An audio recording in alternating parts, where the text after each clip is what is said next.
From housewife to the person I am now. Hi, my name is Dabi, and today I'm going to tell you one long and convoluted story about how I went from being a bad housewife to the person I am now. Believe me, this journey has not been easy, full of mistakes, disappointments, and unexpected twists of fate. There were moments when I thought I couldn't cope, that all was lost forever. But, as they say, life loves surprises, and sometimes they turn out to be the most unexpected. So, make yourself comfortable, make some tea or coffee, and listen carefully. I'll try to tell it the way it was, without embellishments or innuendos. Because, sometimes it's important to share these things to realize that you are not alone in your experiences. And maybe my story will help someone else find the strength to move forward despite the challenges.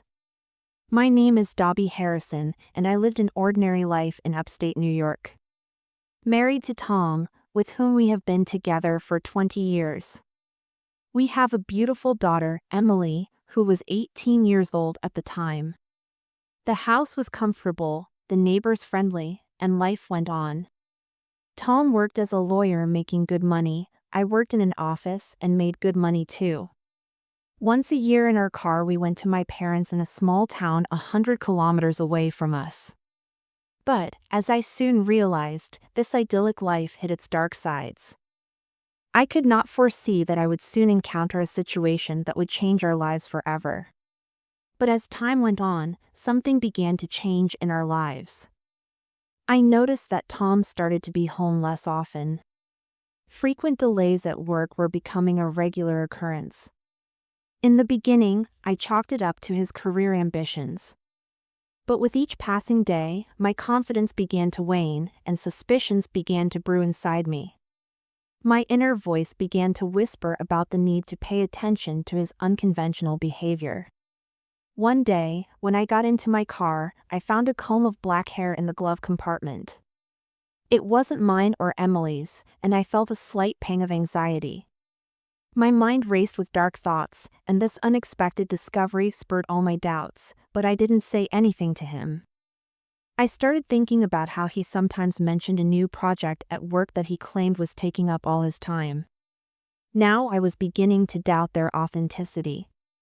One night when he returned late at night, I felt the need to find out what was really going on. I decided to check his cell phone. It was against my principles, but emotions took over. With a sinking heart, I waited until he was distracted and started going through his messages. My insides clenched when I saw messages from another woman. She wrote that she was tired of waiting and that he should leave the family. My heart squeezed with pain and betrayal, but the moment I read those lines, not only pain but determination boiled up in me. I knew I had to keep this a secret, at least until Emily adjusted to college life. I tried to ignore what was happening, completely refusing to accept reality, but as time went on, the deception became harder and harder to bear. Emily, my darling daughter, was noticing that something was wrong.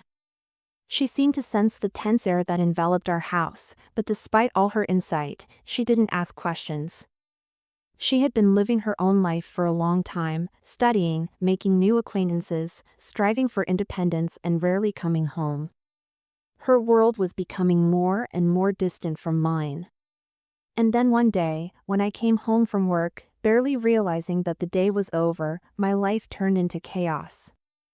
The door was ajar and no one was inside. Emily had left for another city, leaving me alone with an empty house and pointless thoughts of what I had done wrong.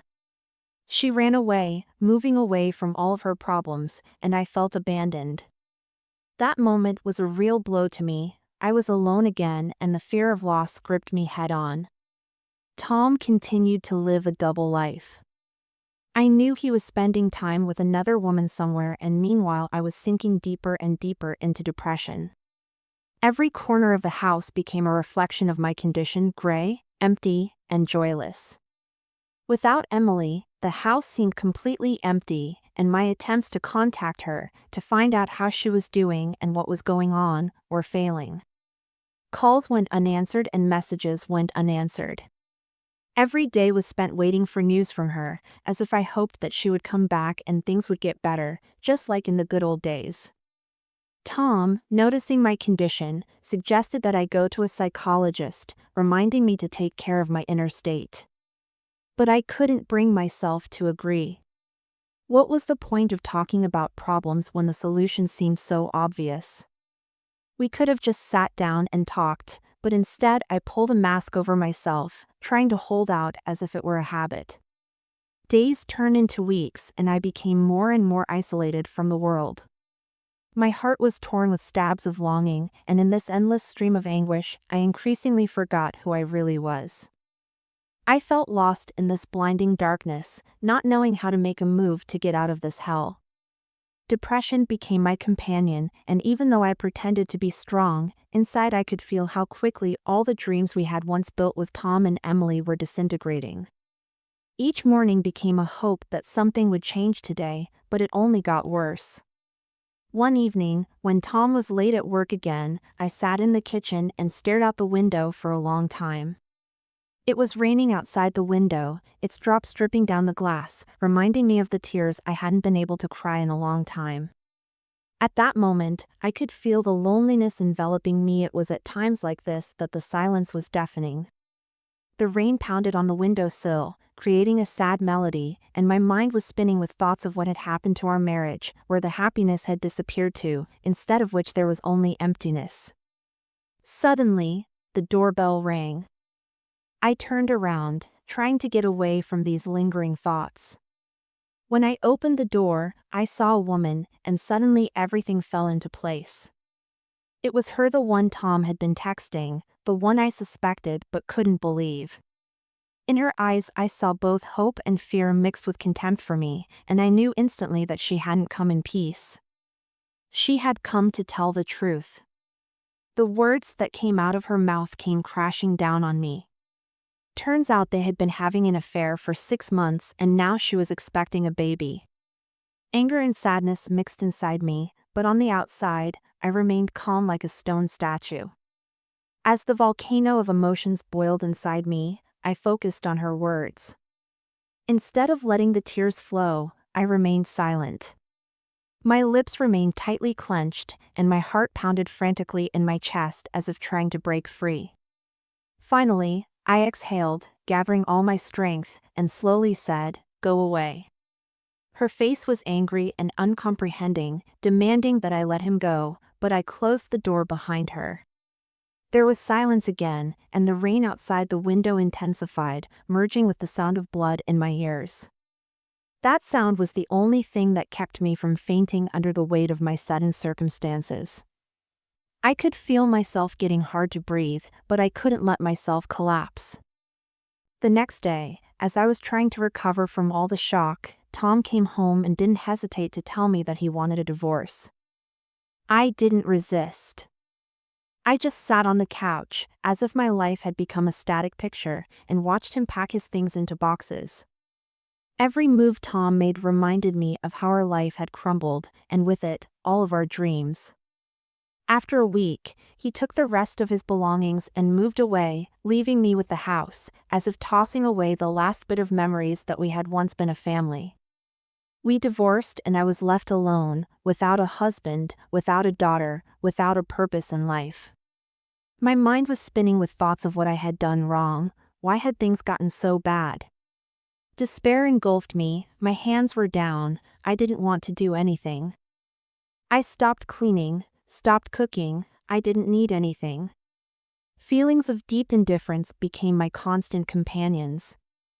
I looked at the untidy kitchen and cluttered rooms, and the guilt of not being able to pull myself together only deepened my misery.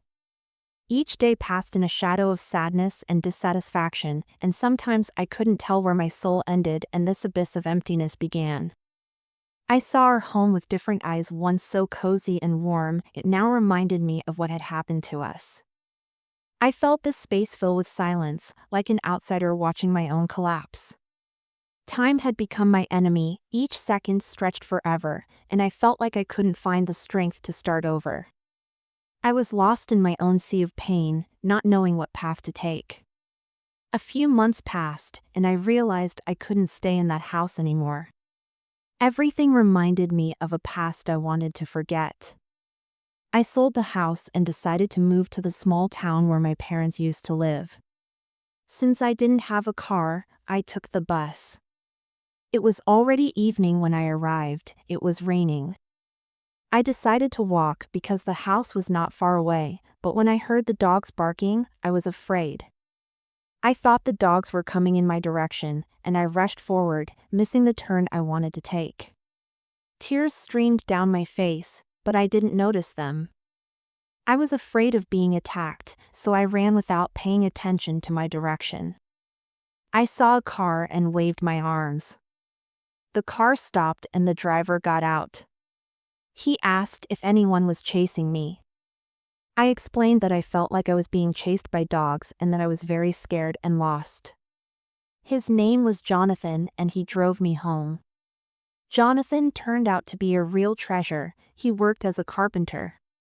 He helped me around the house, told me stories from his life, and taught me about gardening. We spent a lot of time together talking about everything from the weather to philosophy. He was the person I'd lost when Emily left and I was alone.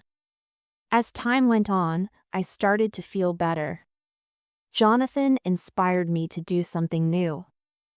I remembered that I had once dreamed of owning my own bakery, and Jonathan supported the idea.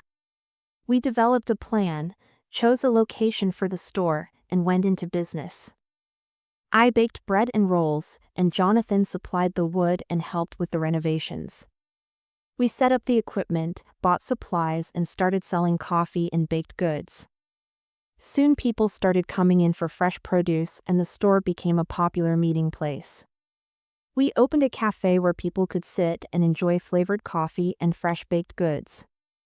We felt like a team, and it gave us confidence. A year passed and my life changed dramatically. I became a successful entrepreneur with new friends and acquaintances. Jonathan remained my faithful companion, and our relationship grew into more than just friendship.